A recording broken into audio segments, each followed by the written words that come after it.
El siguiente espacio es un programa de opinión. Clasificación A, apto para todo público.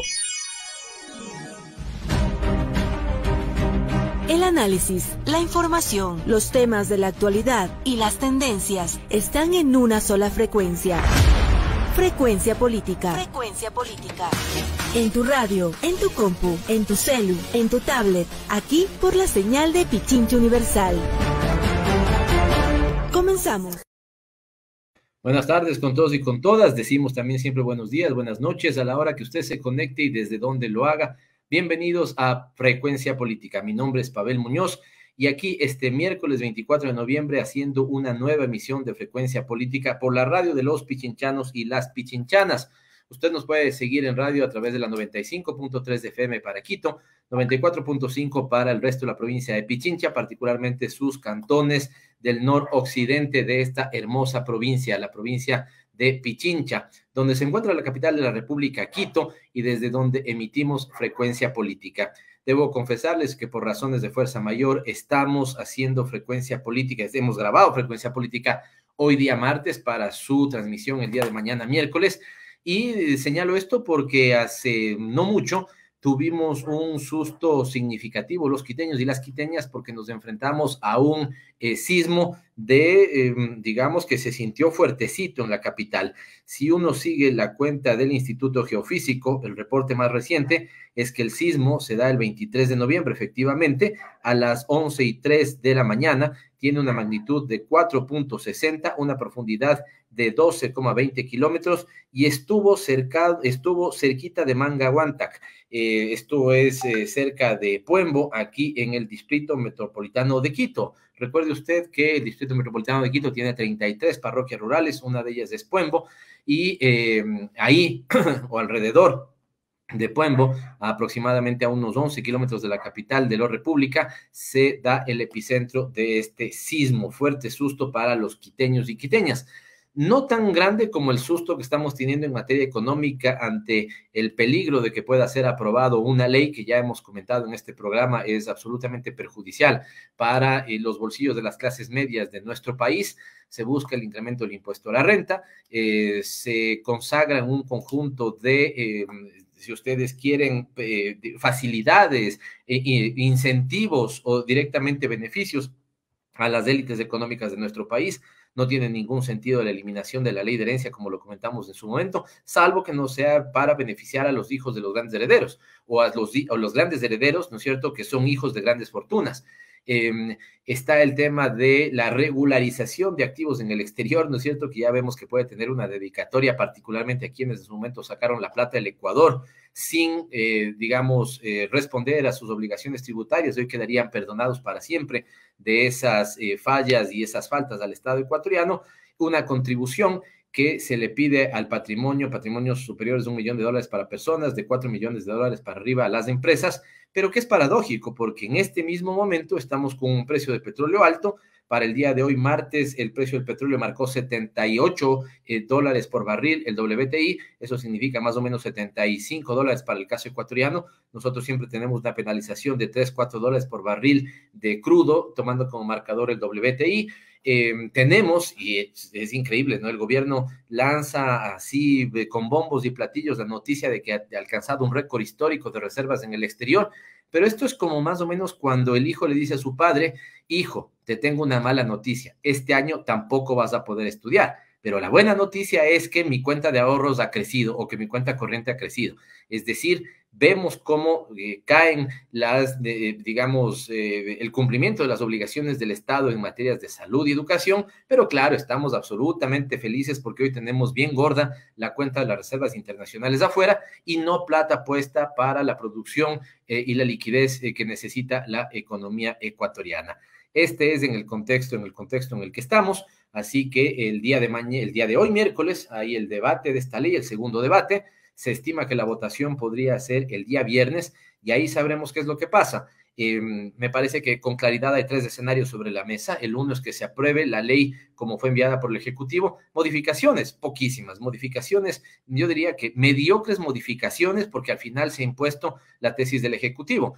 Entiendo que habrá mucha gente muy decepcionada porque fue invitada a plantear su voz, a hacer escuchar su demanda y al final del día, ¿no es cierto?, le dijeron muchas gracias, por aquí entró y por aquí salió.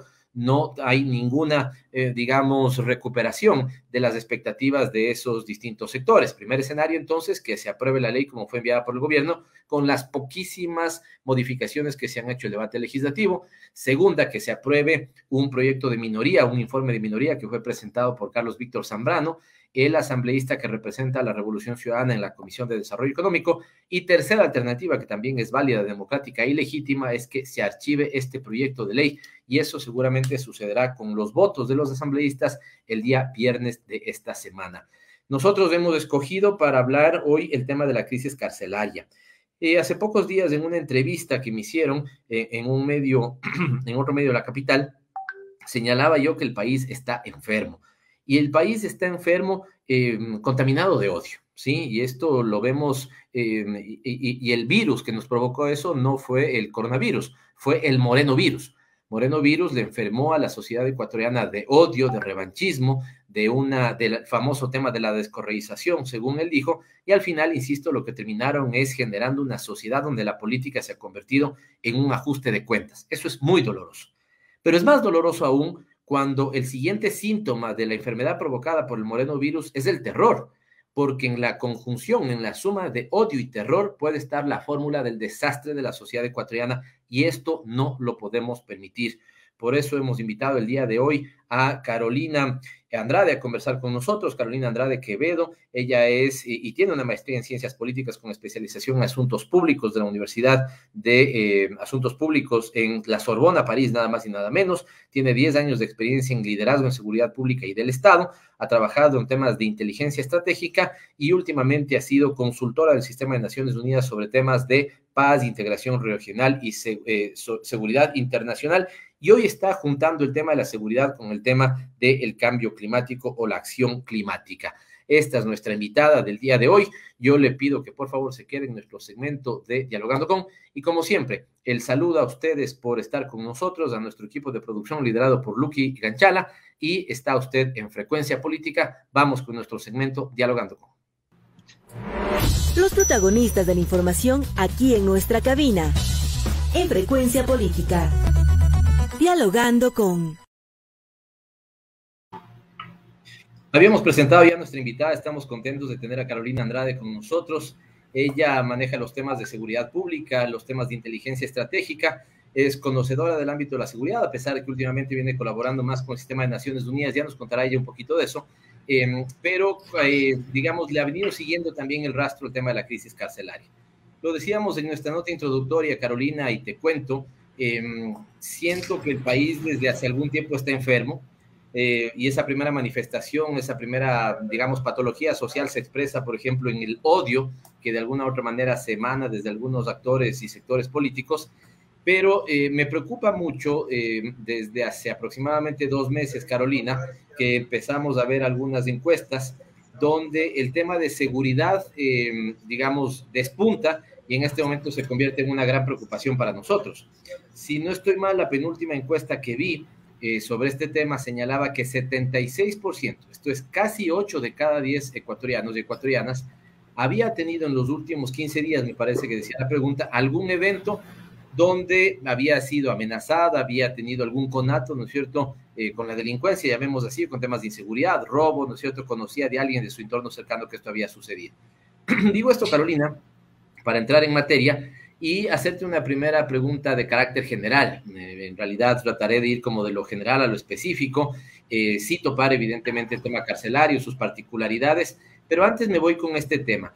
No sé, Carolina, si sientes lo mismo, digamos, hay una suerte como de ya no solamente temor, sino terror que está generando el tema de la crisis carcelaria, la sensación de inseguridad, y por lo tanto, al darte la bienvenida, te pregunto, ¿qué tan preocupados deberíamos estar los ecuatorianos con este incremento real de la inseguridad y con este incremento inmenso, ¿no es cierto?, de la percepción de inseguridad, sumado con el tema que nos genera las cárceles, ¿no es cierto?, este tema de terror? Gracias por estar con nosotros, Carolina. Muchísimas gracias, Pavel, gracias por la invitación, un saludo a toda la audiencia.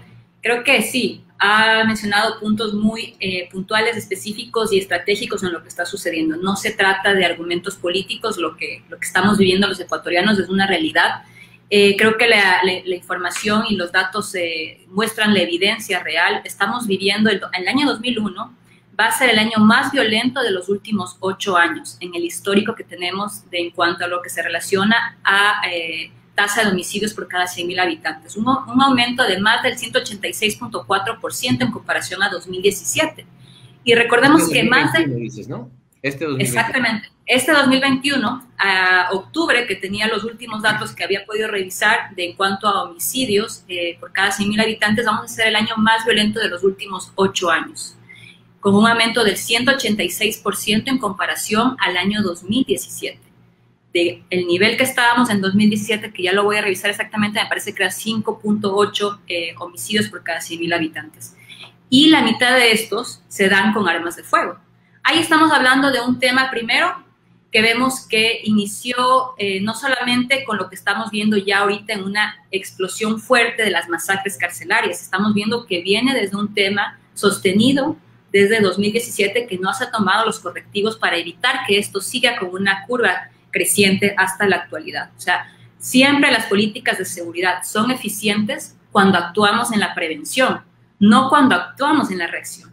De hecho, no deberíamos tener políticas de seguridad si nuestras políticas económicas y sociales fueran las adecuadas, y no necesitaríamos tener una política reactiva al desespero y tratando de buscar e inventar soluciones desde el agua tibia. En este momento, si hubiéramos ido de manera preventiva desde hace algún tiempo. Y bueno, como mencionaba, usted también decía que la gente tiene este nivel de percepción de inseguridad, de no sentirse tranquilos, de no poder salir a la calle. Creo que lo mismo también se refleja. Es crítico que esto también se refleje en una pérdida de la credibilidad de la institución policial. En el 2017 también la policía ecuatoriana era la segunda policía mejor evaluada de América Latina, de acuerdo a los resultados del Latino Barómetro. En los últimos que pudimos revisar de este año, la confianza en la policía ecuatoriana es solo del 34%, pasó del 53% en el 2017 al 34%. Entonces, ¿qué pasó entre el 2017 y la actualidad?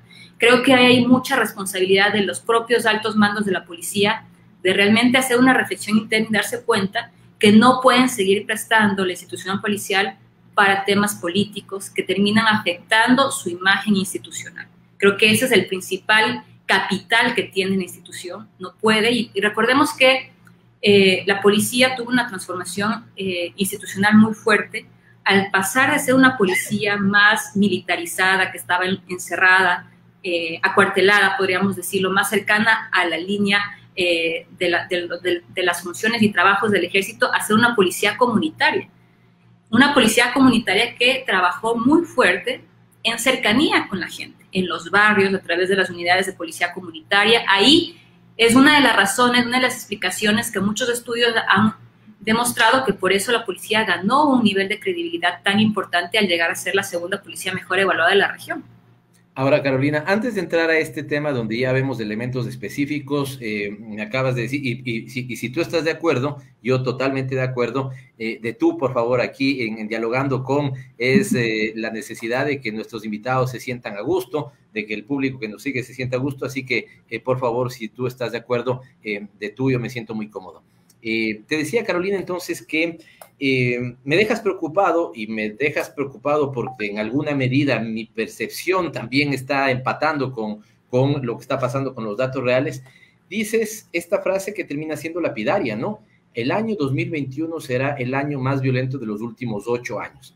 Pero, Carolina, quisiera ver si podemos desagregar un poco en qué nomás consiste esa violencia. Tú ya nos hablaste, ¿no es cierto?, de eventos de inseguridad, muchos de ellos, o al menos la mitad, dices, con armas de fuego, pero ¿qué tipo de violencia nomás está detrás? Porque también recuerda que hemos tenido una violencia doméstica que no ha podido ser parada, los femicidios, ¿no es cierto?, que de alguna u otra manera en algún momento se plantearon como que iba a haber una política de gobierno de Moreno que jamás la hubo, ni inversión tampoco para tener un sistema de protección desde lo local que operara. Tenemos eso, entonces es violencia contra las mujeres, es femicidio, es el tema de delincuencia, es el tema de asaltos, debo decirte que yo lo viví en carne propia hace aproximadamente 3 semanas, un mes. Con mi hijo pequeño de 8 años, ¿no es cierto?, fui amenazado con un puñal para que entregara mi celular. Cuando fui a hacer el cambio del famoso chip de los celulares, ¿no es cierto?, me decía, esto era un sábado que yo fui en la mañana y era el tercero en llegar y me decía, yo solamente, la persona que me atendía a 8 personas ayer. Es decir, tienes un tema, ¿no es cierto?, de violencia por todo lado, e incluida la violencia política, la violencia simbólica. ¿Qué más está detrás de ese año más violento que lastimosamente ya lo tenemos en el 2021? Creo que eso refleja una sociedad que está muy, muy fracturada, ¿no? Un tejido social muy fracturado. Creo que eso es una explicación de fondo. No es de hace 3 meses, de hace 6 meses, no es de este año. Los datos nos muestran que viene desde una tendencia, al menos 2017-2018, que fue además atenuado por la llegada de la pandemia, ¿no es cierto?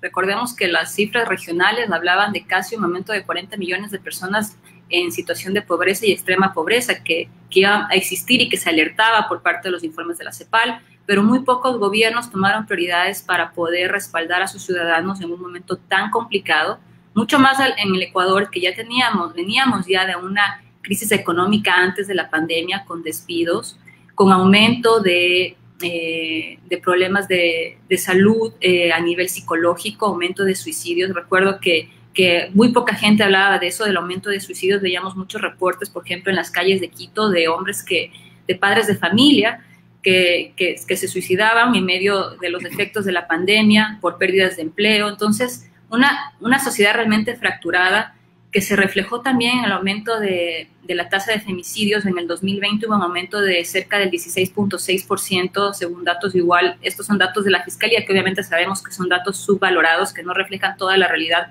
por la falta de garantías y de respaldo para que puedan presentarse las denuncias y por mayor seguimiento.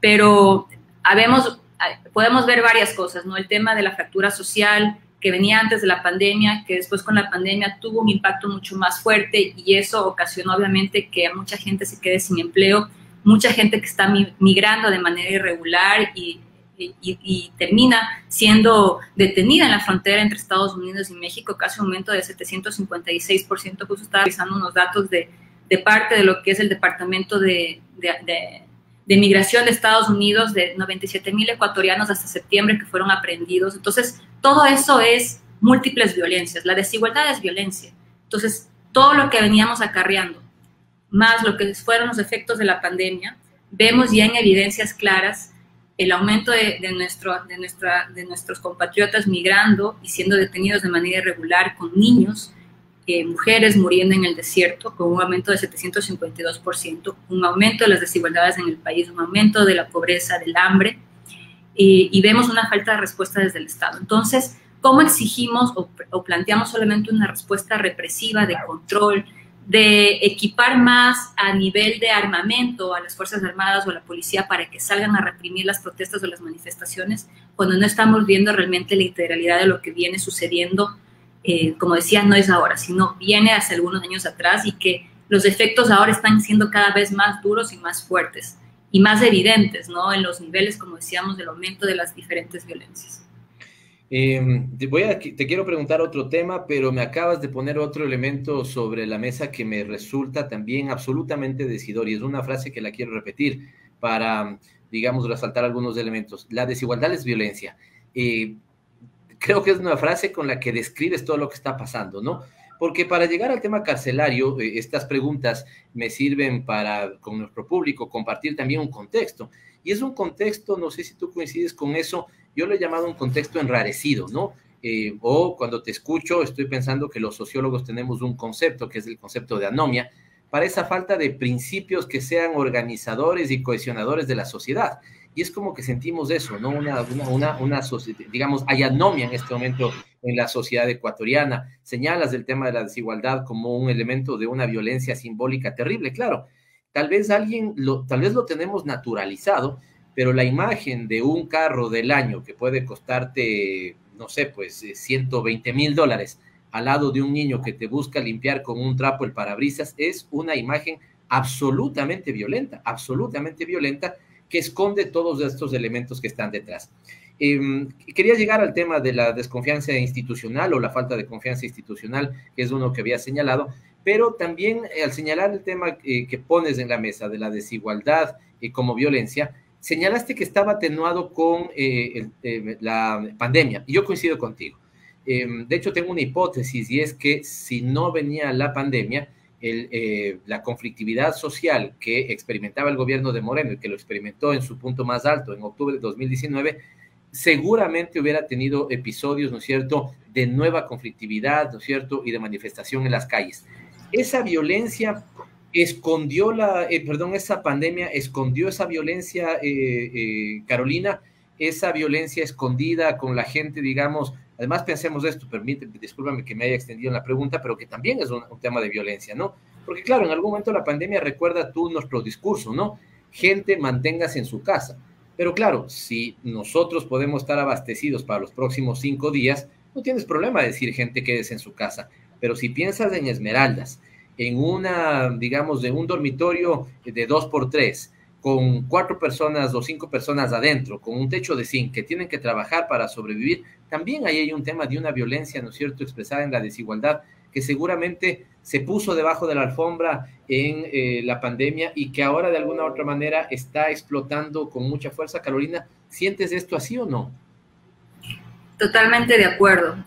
Creo que todas esas son formas de violencia.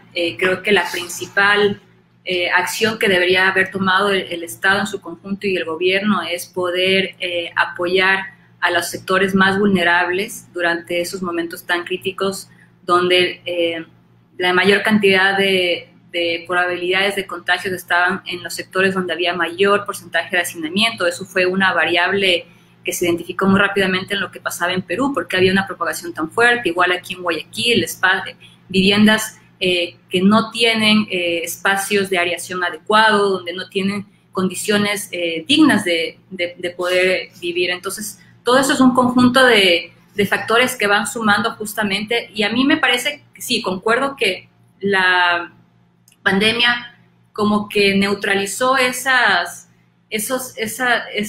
necesidad de salir a expresarse en las calles, de manifestarse, de poder reclamar una regresión de derechos que está realizándose, el aumento de despidos y el estar en contra de cierta orientación política por la cual estaba orientándose las decisiones por parte del gobierno y del Estado. Pero creo que también ahí, en general, todo el sistema político tiene una corresponsabilidad, porque eso ahora yo siento que se ha traducido en una indiferencia. Y lo dice el mismo Latinobarómetro, que hay un nivel de indiferencia de la población muy alto. O sea, es como que ya no esperan nada de nadie. No esperan nada del gobierno, no esperan nada del Estado, no esperan nada de los políticos, no esperan nada de nadie. Simplemente es uno por sí mismo tratando de ver cómo puede sobrevivir, porque lamentablemente se ha perdido esa ilusión o están desilusionados para tal vez no ser tan catastróficos y guardar siempre el optimismo de que no hay quien responde. Entonces, a nivel de Ecuador, por ejemplo, solo el 11% cree que se gobierna para el bien de todo el pueblo. Y cerca del 70% dice que apoyaba la democracia en el 2017 y ahora solamente un 33%. Entonces, a veces vemos estos resultados y tal vez ahí vamos entendiendo qué es lo que está pasando, por qué el electorado responde así en países como Chile, que decimos por qué la gente no está a favor de democracias representativas que tal vez ya son modelos que no responden a las necesidades de la gente o que ya no generan ningún tipo de ilusión o adherencia, ¿no? Y seguimos jugando en el mismo sistema de partidos de democracia representativa que ya no está respondiendo, y ahí aprovechan las ultraderechas para engañar, confundir y usar el miedo. Voy a ir a mi primera pausa, o a la única pausa que tenemos, al menos en el segmento Dialogando Con, pero quiero rescatar algunos elementos muy interesantes que ha señalado Carolina Andrade en la conversación que estamos teniendo. Hemos querido conversar con ella y vamos a conversar, ya viene nuestra segunda parte más larga, con más preguntas sobre los temas específicos de seguridad, crisis carcelaria.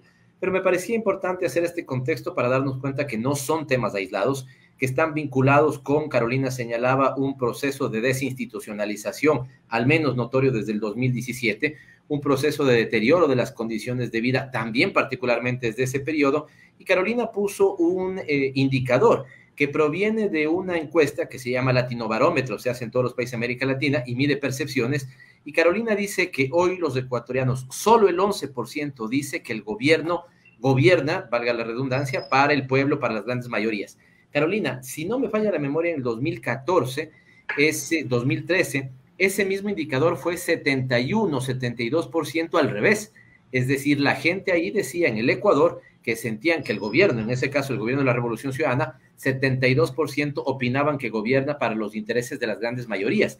Fíjate el giro esto, y cierro, Carolina, si quieres alguna impresión, bienvenida, simplemente que sea puntual para podernos ir a nuestra primera pausa, pero te decía que esto lo he querido poner para decir lo que alguna gente que es especialista en encuestas señala en este momento. Si miras en el largo plazo, en el año 1999 y 2000 fueron los indicadores más bajos de ánimo y confianza ciudadana. La gente no creía que estaba mal, creía que en el futuro las cosas van a estar peor, no creía en ninguna institución, se sentía de alguna u otra manera, si tú quieres, deprimida socialmente, y hoy vuelven esos indicadores, algunos dicen con mucha más gravedad. Así que esto también está entre las percepciones de los ecuatorianos. Sentimos que no estamos bien, sentimos que mañana vamos a estar, muchos dicen igual o peor, y hay una especie de enrarecimiento en la sociedad, insisto, Carolina, que se agrava con el tema ciudadano. ¿Alguna apreciación que quieras sobre esto? Hacemos un corte y volvemos con los temas más específicos de nuestra charla. Sí, creo que ahí tenemos muchos desafíos por delante en poder dar nuevas respuestas, porque el mundo no es igual al que era antes del COVID. Creo que hay grandes desafíos para el sistema político. Carolina Andrade está con nosotros, especialista en seguridad pública e inteligencia estratégica. Queremos conversar de seguridad, pero hemos terminado con una primera parte muy interesante sobre el contexto que, digamos, agrava esta inseguridad notoria y esta percepción de inseguridad. Volvemos en un minuto nada más. Gracias por permanecer con nosotros aquí en Frecuencia Política en este interesante diálogo que mantenemos con Carolina Andrade. Carolina, entrando un poquito en materia, lo dijiste y yo coincido contigo en el segmento anterior, quería dejarlo para ahora y empezar con eso. Confianza en las instituciones. Así como te decía que en ese 99-2000 la gente no creía en nadie, en este momento la credibilidad de las instituciones está toda por el piso. La Asamblea Nacional, el presidente de la República, la Contraloría, la Fiscalía, la Justicia, y no sé si tú tienes estos mismos datos, pero en el Ecuador solían ponerse en la parte alta de gente que sí confía en estas instituciones, la Iglesia y los militares, las Fuerzas Armadas. Pero hoy la Iglesia se salva un poco, pero Fuerzas Armadas y Policía Nacional también están muy golpeadas en esa confianza ciudadana. Señalaste algo de una policía, coincido contigo, yo trabajé muy de cerca el dibujo de la estructura territorial del Estado, y tal vez donde mejor funcionó la idea de que se ejecute política pública lo más cercano al ciudadano es desde la Policía Nacional, ¿no es cierto?, en la nueva concepción de seguridad. Bien lo decías, una policía de carácter más comunitario, se definieron distritos, circuitos, subcircuitos, incluso, Carolina, entiendo que tú conoces estas particularidades, ¿no es cierto? En algún momento se pensaba que un espacio territorial esté determinado por la capacidad de respuesta que tenga una patrulla a un evento de inseguridad, digamos. Y todo fue botado a la basura, ¿no es cierto?, por un gobierno que se dedicó, él sostiene, a descorrizar, pero detrás de esta descorrización hubo innumerables retrocesos institucionales, uno de ellos en las entidades de seguridad. Totalmente, hay una desinstitucionalización del sector seguridad. Había un sistema, se inauguró un nuevo modelo de gestión justamente bajo diferentes niveles desconcentrados para poder tener esta policía de cercanía. Se mejoraron las condiciones de vida de los uniformados. No olvidemos que los salarios de los policías pasaron de $358 a $933 entre el 2006 y 2016. Un aumento casi de 3 veces más. Era una de las policías. Disculpa, pedirte que repitas la frase porque la gente debe escuchar esto. ¿Pasó de 330 y pico a cuánto? ¿900?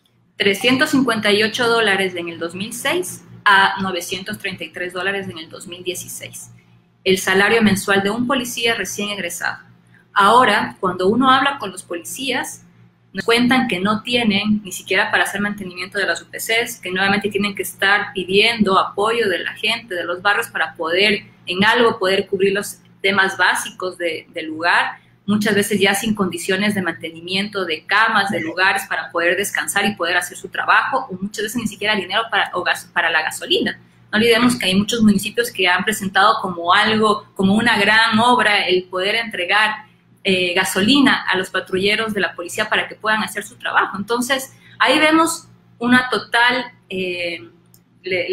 vemos cómo el Estado le da la espalda a elementos fundamentales y esenciales, no ahora. Eso tenemos que estar muy claros las y los ecuatorianos. Es un tema que viene acarreándose y es ahí donde yo digo, las instituciones militares y policiales no se sienten respaldadas en hacer su trabajo en este momento porque no les ofrecen solamente discurso político, pero ese discurso político no viene acompañado con recursos, porque ahí realmente es donde se ven las prioridades. Entonces, como sabemos que tenemos en este momento una visión de gobierno que está en contra, entre comillas, de un Estado obeso, entonces no es capaz ni siquiera de aceptar que se necesita generar prioridades a nivel presupuestario en áreas sensibles, no solamente de la seguridad, pero de la inversión social para que vaya de la mano del tema de seguridad. Porque si no, la policía sola no puede hacer todo el trabajo si sabe que aumenta la desigualdad, la pobreza, el hambre y la delincuencia común no para. Entonces creo que ese es un tema que está ahí. También recordaba, por ejemplo, que todo lo que tiene que ver alrededor de mejorar la infraestructura de lo que es Policía Nacional, de lo que es también el haber construido un sistema nacional de inteligencia donde se articule el trabajo de todos los subsistemas de inteligencia. En este momento hemos regresado nuevamente a una competencia entre inteligencia militar y policial. Normalmente en el Consejo de Seguridad Pública del Estado debería haber una sola voz que presente una apreciación de inteligencia al presidente de la República, que debe ser el órgano civil a cargo de articular el sistema de inteligencia. Eso es parte de un Estado democrático, civiles a cargo de articular inteligencia militar y policial y el resto de órganos del sistema de inteligencia. Una sola voz que presente una apreciación real de lo que sucede en las cárceles, que presente una apreciación real de inteligencia de lo que sucede a nivel de crimen organizado en el país y narcotráfico o los diferentes temas que se hayan priorizado dentro del Plan Nacional de Inteligencia. Pero en la realidad lo que vemos ahora es una competencia. Solamente en el listado de los convocados a las reuniones del Consejo de Seguridad, no nos olvidemos que el presidente Lazo, su primer día supuestamente convocó una reunión del Consejo de Seguridad Pública porque había dado como prioridad número 1 la seguridad. 6 meses después nos dice que recién es prioridad la seguridad ciudadana. Entonces, se contradice, no tiene sustento en el tiempo sus anuncios, ¿no?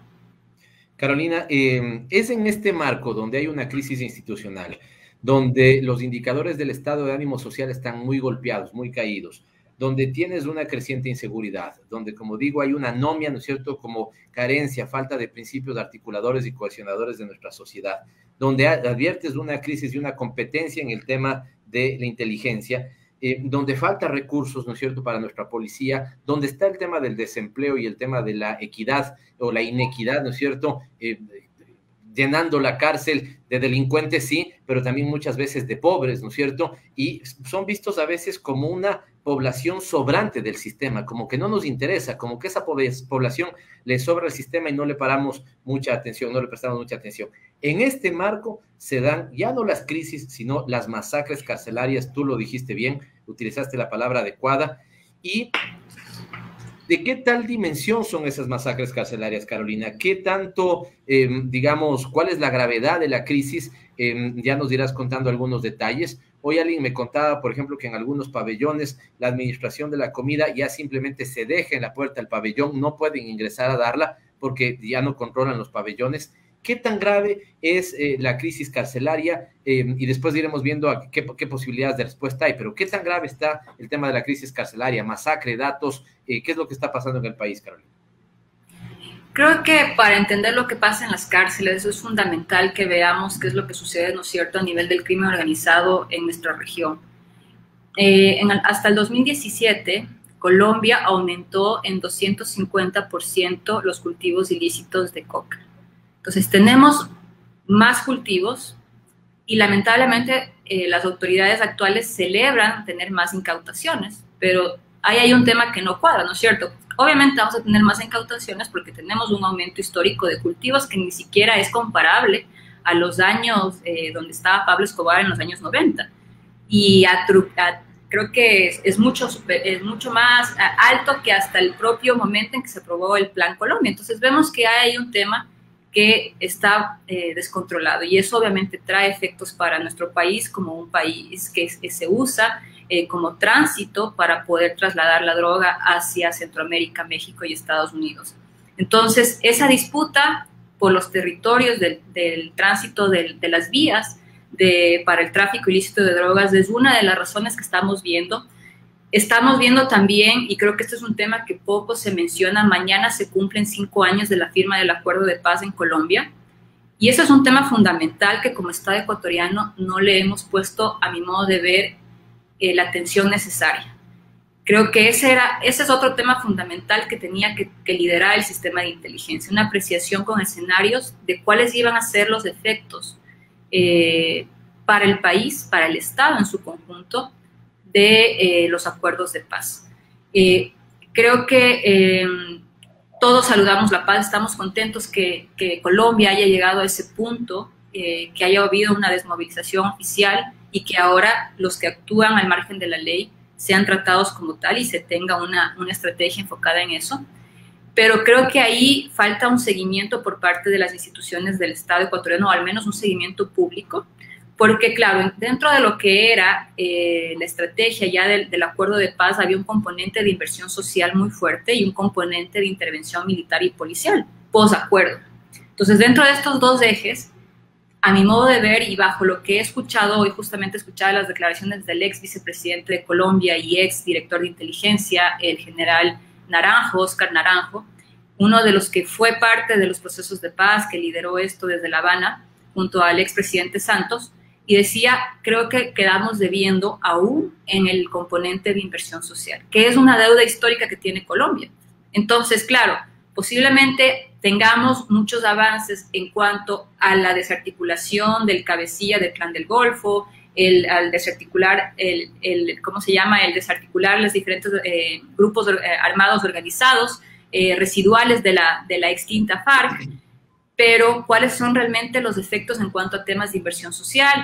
Y todos estos efectos de esa proliferación de grupos y disidencias de las FARC en cuanto a disputas de territorios y su reflejo hacia nuestro país también. Entonces, creo que eso también tiene una corresponsabilidad, podría decir, o un efecto sobre lo que estamos viendo, porque coincidencialmente, obviamente el acuerdo se firma en 2016, hay un proceso de desmovilización, toda esta reconfiguración de los grupos organizados armados en Colombia, una nueva reorganización, podríamos decir, de las estructuras de poder de las organizaciones criminales, y ahora estamos viendo que existen estas disputas por territorios, por espacios de poder y por manejo de las rutas del tráfico ilícito. Y eso reflejado con lo que estamos viendo, el aumento de la violencia en las cárceles, porque claro, podríamos decir que eso es un tema, he escuchado a algunos expertos diciendo que esto es un tema histórico, que es un tema que viene desde hace 10, 15 años atrás y que no es un tema actual del gobierno, pero los números son claros, ¿no?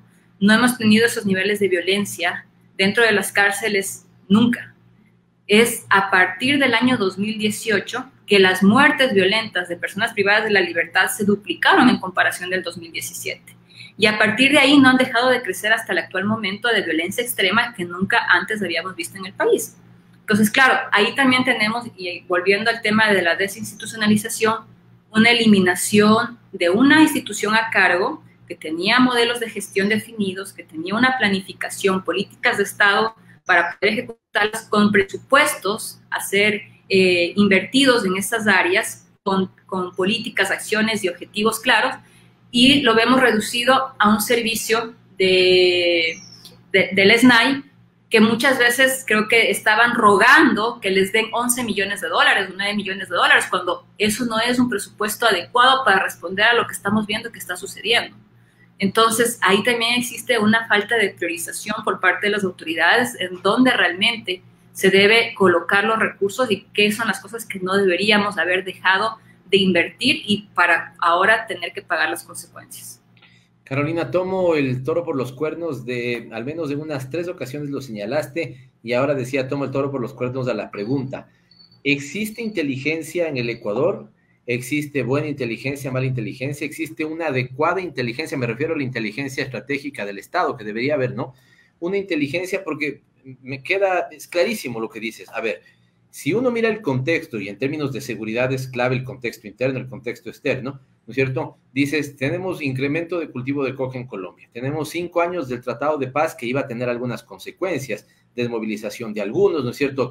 Seguramente pasarse a nuestro territorio otros. Tenemos un flujo migratorio importante, no estoy haciendo absolutamente ninguna causalidad con eso del flujo migratorio que tenemos, pero tenemos un flujo migratorio que está ahí presente, que muchas veces lo que genera también es un fenómeno donde los ecuatorianos pierden trabajo y algunos, compañeros, amigos, hermanos venezolanos, ¿no es cierto?, tienen un trabajo pero en condiciones de explotación. Tenemos un deterioro de los indicadores sociales.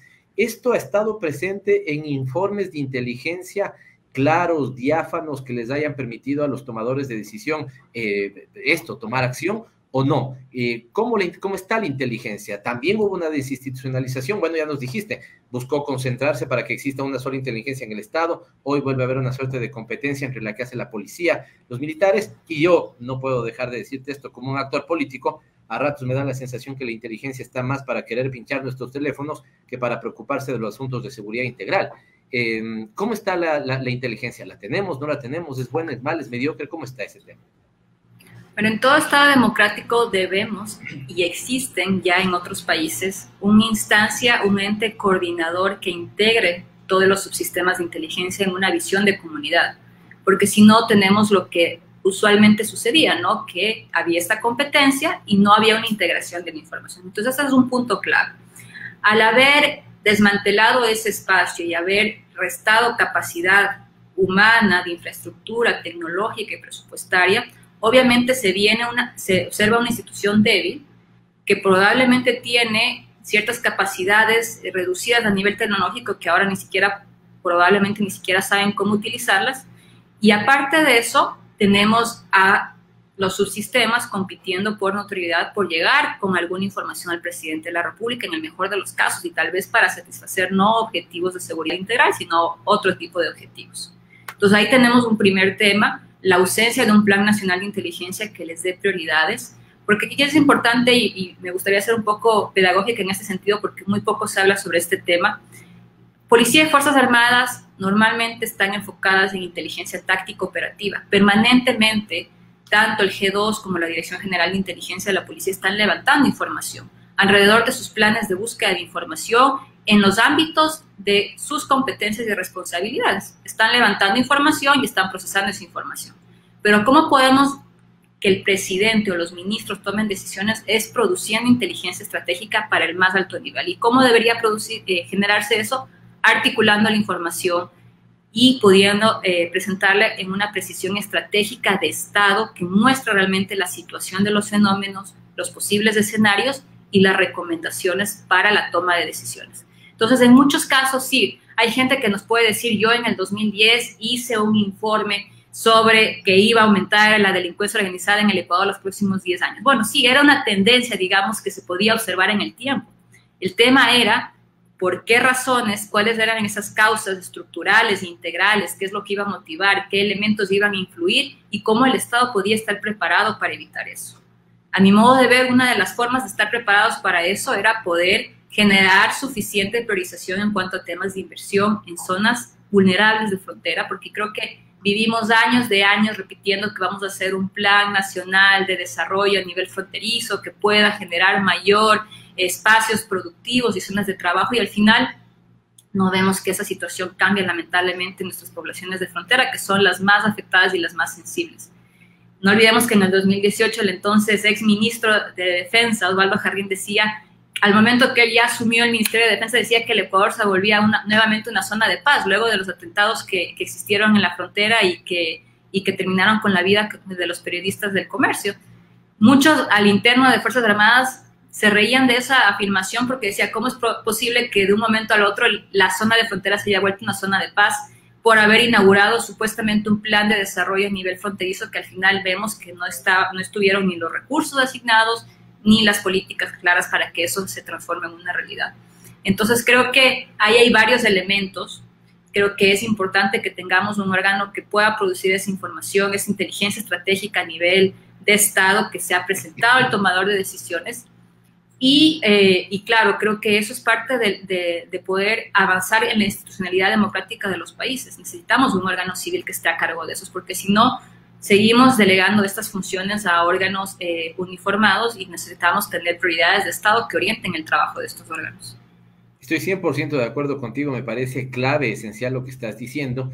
Déjame decirte que una de las áreas en las que me especialicé en los últimos años fue el tema de diseño institucional, y coincido contigo, ahí debería estar la herramienta, así descrita como tú lo has hecho, pero esa herramienta también debería ser procesada en algún lado. Y ya señalaste algo de esto que se perdió, pero incluso topaste el Consejo de Seguridad del Estado.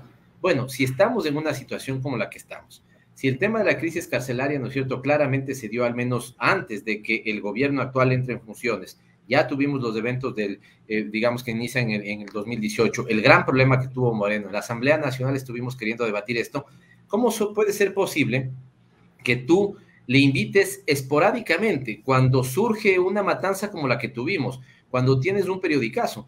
El Consejo de Seguridad de Estado debería estar reuniéndose una vez al mes, digamos mínimo una vez cada trimestre, peor en una situación como estas, tomando como insumo esa información estratégica, articulando las funciones del Estado, definiendo acciones táctico-operativas. Señalas un tema que es central, definiendo inversión pública para los sitios, para que de manera preventiva, ahí donde estamos teniendo peores niveles de desigualdad o lo que fuera, hay infraestructura, programas sociales, digamos, puedas contener estos problemas antes de que exploten. Pero no, Moreno ni siquiera les invitaba a merendar arroz con huevo a los miembros del Consejo de Seguridad, y el gobierno actual, ¿no es cierto?, define una prioridad, pero sí es esporádico, reacciona ahora que tuvo la masacre última. Pero Carolina, ahí señalaste algo de esto, no sé si, creo que ha sido clara, pero no sé si algo se nos queda sobre el tema institucional. Yo al menos te digo, los informes de inteligencia estratégica que tú señalas, sí, ser procesados en el Consejo de Seguridad del Estado, claro, mínimo una vez al mes al menos,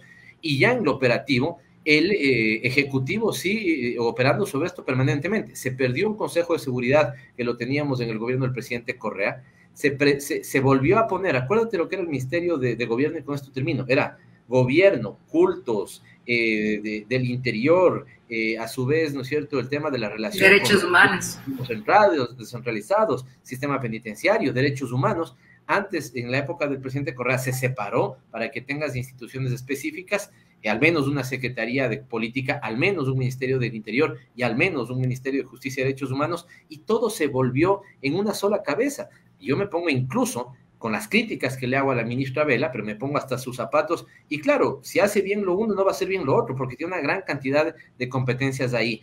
¿Qué podemos hacer en esa materia? ¿Recuperar lo que había? ¿Avanzar en un modelo distinto y mejorado? ¿Cómo ves el tema institucional ya en su salida, digamos? ¿Qué hacer en este momento? Yo creo que es fundamental lo que mencionas, porque muchas veces la gente lo reduce y dice, no, es solo un ministerio más, es un ministerio menos, son menos funcionarios públicos, entre comillas, que están ahí sin merecer tener su sueldo, pero no es así. Esa es la falta justamente de comprender lo público, y creo que es un tema fundamental y de fondo que el actual gobierno no quiere ver y no le interesa aceptar, porque ese debería ser el primer paso, a mi modo de ver, de realmente dar una respuesta real a lo que está sucediendo y pensar de mediano y largo plazo. Entonces, no solamente se trata de tener un espacio con más funcionarios, sino tener lo que representa un ministerio en el fondo es políticas de Estado claras, presupuestos asignados claros, con metas, objetivos y acciones que se van a ejecutar, y eso con un seguimiento de cómo eso va progresando en los efectos que se van generando. Entonces, no es solamente un espacio más, es poder definir prioridades, definir funciones específicas. Yo también concuerdo en que actualmente el Ministerio de Gobierno tiene demasiadas competencias y no existe posibilidad de que se concentren ni en lo político ni en lo de seguridad ciudadana. Lo mismo sucedió con la SNAI. Como decía, un espacio que no tiene capacidad de respuesta a nivel presupuestario, entonces se le exige, se degrada o se hace de menos el trabajo de los días penitenciarios, pero ni siquiera tienen condiciones dignas de trabajo. No se ha asegurado que puedan tener, que se pueda existir un proceso de reclutamiento adecuado de los días penitenciarios, que pasen pruebas de polígrafo, que pasen un análisis financiero, que haya un trabajo de contrainteligencia permanente a los días penitenciarios y conocer si es que tienen vinculaciones con organizaciones criminales, que exista un modelo de gestión adecuado para eso. así como les vamos a hacer un reclutamiento adecuado, también les vamos a poder brindar salarios dignos para que puedan hacer bien su trabajo y no se sientan tentados por las organizaciones criminales, que tengan condiciones de vida para poder realizar su trabajo, suficiente armamento, suficiente implementos para poder trabajar, y no en las condiciones. Recién veía un post en Twitter como sacándolo como una noticia positiva, entregándoles un colchón, entregándoles una lavadora o una refrigeradora, o sea, entregando a goteo las cosas. Entonces les exigimos y nos enojamos porque supuestamente no hacen adecuadamente su trabajo, pero hay una ausencia total de poderles darles las condiciones adecuadas para que hagan su trabajo.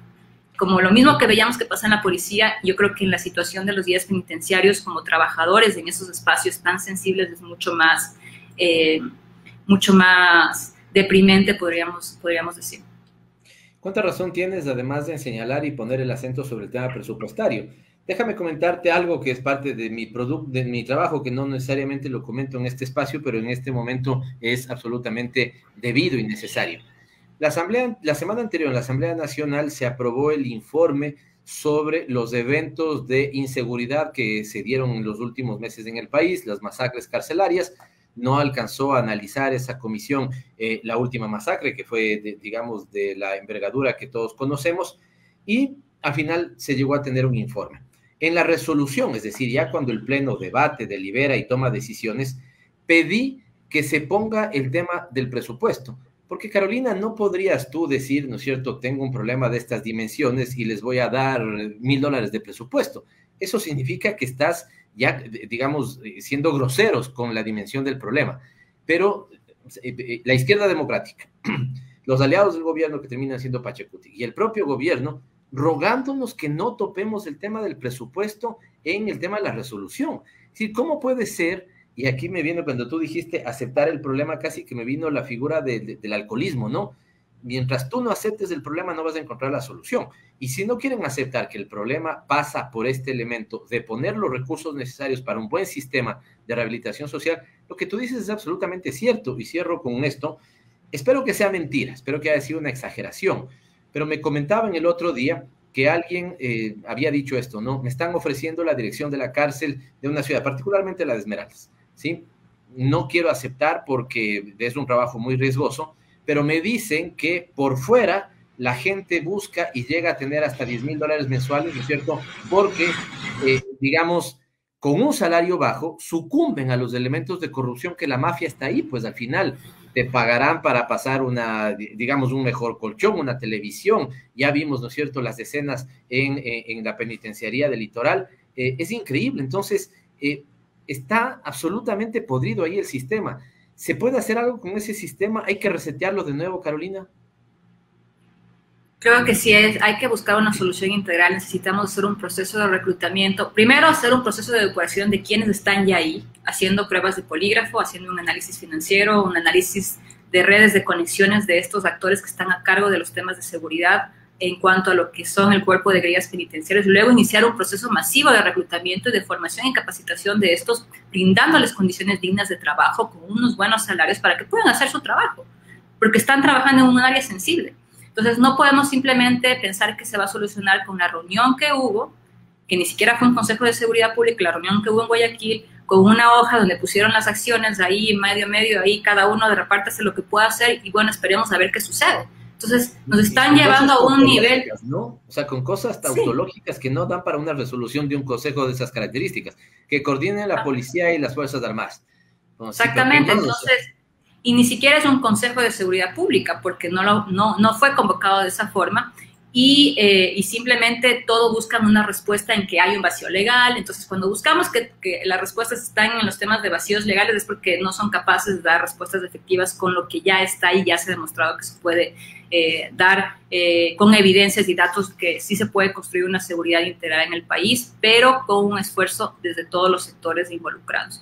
Y aquí solamente también, antes de que terminemos, me gustaría llamar la atención, probablemente durante los siguientes días, 2 semanas, el gobierno anuncia la implementación de este famoso Plan Ecuador, porque ya lo dijo Juan Carlos Holguín, que estaban muy inspirados en lo que fue el Plan Colombia. Entonces creo que ese es otro tema que deberíamos tener muy en el radar, qué es lo que piensan colocar en este plan Ecuador, porque a mi modo de ver, si no son capaces de construir un plan nacional de desarrollo, dudo mucho que estén en la capacidad de tener un plan Ecuador para poderlo ejecutar y luchar contra el narcotráfico y la delincuencia organizada. Creo que el país necesita prioridades y creo que primero necesitamos un plan de desarrollo adecuado con recursos que puedan responder con este plan de desarrollo para brindarle dignidad y vida digna a las y los ecuatorianos. ¿Qué razón tienes? ¿Cuánta razón tienes, Carolina? Porque efectivamente, si no ponemos en primer lugar los elementos de desarrollo, un plan nacional de desarrollo, y queremos, ¿no es cierto?, ir a un plan Ecuador parecido al de Colombia. Recuerda que en Colombia también hubo versiones y versiones, ¿no? Al final, ¿cuál mismo se aplicó? Si al final tú tienes una versión, digamos, descarnada de los sectores más retardatarios de la población, volverás, ¿no es cierto?, a políticas, señalaste en su momento lo de Chile, que son sexy, si quieres utilizar esta palabra, ¿no es cierto?, pero que a su vez también son bien irresponsables, ¿no? Claro, cuando alguien está amenazado a su vida, dice, lo primero que se le viene a la mente es si cabe el libre porte de armas, pero cuando te das cuenta del también el nivel de violencia estructural que el libre porte de armas, ¿no es cierto?, genera en otras sociedades, te lo piensas dos veces. Carolina, cuando seguimos tus intervenciones, cuando definimos tu invitación, sabíamos que íbamos a acertar, ha sido una gratísima conversación, creo que el público de Frecuencia Política se queda enganchado en lo que has dicho, y dejo para que puedas cerrar con la reflexión que consideres al final, con el gusto que me ha dado conversar contigo. Creo que necesitamos tomar decisiones no solamente en el sector seguridad, sino a nivel de Estado, guiadas realmente en base a la evidencia, a los datos, a lo que sucede, y dejar atrás el revanchismo político, porque si no nos va a pasar muchas facturas, no solamente en nuestra inseguridad, en la percepción de inseguridad o la inseguridad que vive el país en general, sino realmente en temas tan importantes a nivel social y el futuro de los niños, que mencionábamos, que ahora vemos más niños en las calles, etcétera, y eso creo que no creemos para nuestras futuras generaciones, y creo que eso es fundamental, que tomemos decisiones y políticas de Estado y dejar atrás el revanchismo político para tratar de ocultar de alguna forma lo que está sucediendo. Encantados de haber podido dialogar con Carolina Andrade. Los ecuatorianos debemos de estar, y aquí sí permítanme decirlo, alerta, totalmente alerta, porque el tema del que estamos hablando no es menor. Una sociedad que le suma el terror al odio va a generar, ¿no es cierto?, una bomba molotov, la fórmula del desastre, y esto no se puede permitir. Colombia sabe cuándo empezó su violencia estructural, nunca sabrá cuándo va a terminar. México sabe cuándo empezó, ¿no es cierto?, el terror de Estado, sobre todo en la zona norte, nunca sabrá cuándo terminará. Ecuador no puede darse el lujo, ¿no es cierto?, de permitir que la fecha del terror político, de la violencia como mecanismo estructural de nuestra sociedad inicie. Así que este es un, digamos, llamado de atención a todos los ecuatorianos y todas las ecuatorianas para que enfrentemos este tema con decisión, con mucha sabiduría, porque no podemos darnos el lujo de que suceda en el Ecuador. Ya está sucediendo, pero que no se agrave como lo ha hecho en otras partes del mundo. Gracias, Carolina, te abrazo, te agradezco mucho por haber estado con nosotros. Y con nosotros hasta el próximo miércoles, donde nos volveremos a ver aquí a las 18 horas en Frecuencia Política por Radio Pichincha. Chau, chau. Gracias por acompañarnos. Aquí termina Frecuencia Política. Hasta la próxima semana.